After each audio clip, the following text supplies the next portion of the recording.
So I took a few more minutes between these videos to kind of see what the difference was between the redesign and the new website. And I think this is important for anyone that's redesigned their website or plans on redesigning their website, that you really have to maintain the structure as much as possible, especially your URL structure, because you just don't want a huge shakeup when you move into a new website. I know that's something that a lot of lawyers worry about, and I completely understand, and I would tell them that is something they should worry about, because the more that you change everything from like your content, the actual content, to the aesthetic, the user experience, the pages, the navigation, the more it's going to have a huge impact in pretty much a negative way, at least in the beginning.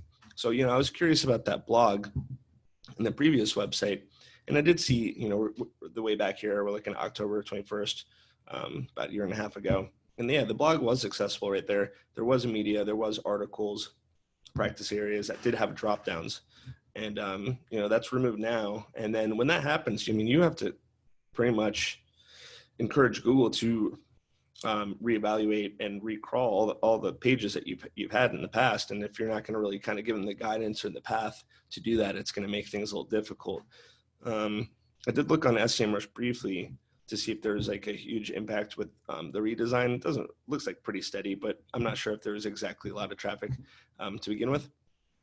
And SEMRush is just a great SEO tool for a million things. So I'm just using it for just projections for traffic. This isn't actually their traffic, but maybe some of the stuff actually did have an improvement. I can't look at the original sitemap, but the reason I'm on here is because I did see an FAQ the first time. So yeah, the FAQs were here.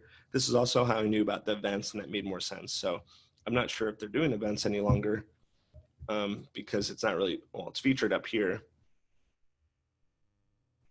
In this one, they featured it down here. So maybe they wanted to feature it more prominently. But besides that, yeah, they don't really have it anywhere else.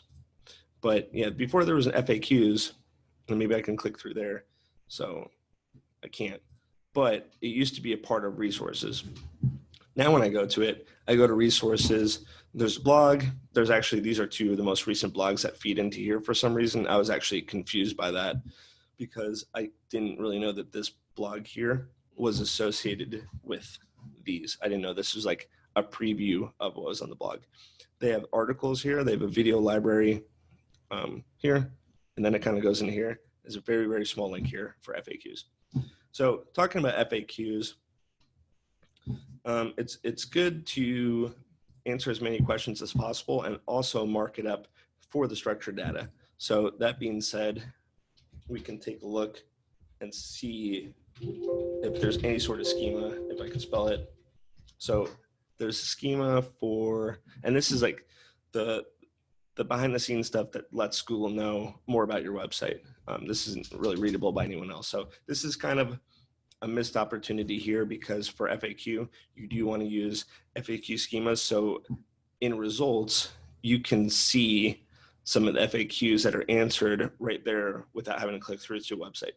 So for example, we're an estate planning attorney in Cleveland. So we're looking at the source from this old website. Let's see if anyone else does it.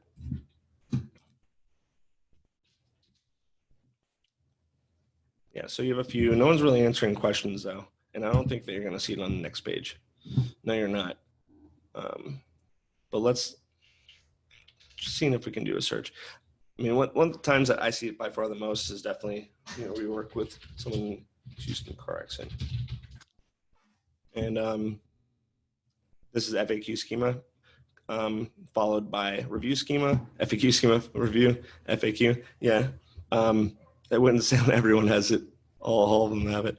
Yeah, I would say that this is absolutely horrific market to be a part of. I guess fortunately we're a part of it, but we're having success in it right there. But yeah, that's tricky. But yeah, it's definitely a way to get an edge from a competition when you use structured data and you really enhance your SERPs, because that is a pretty respectable result right there.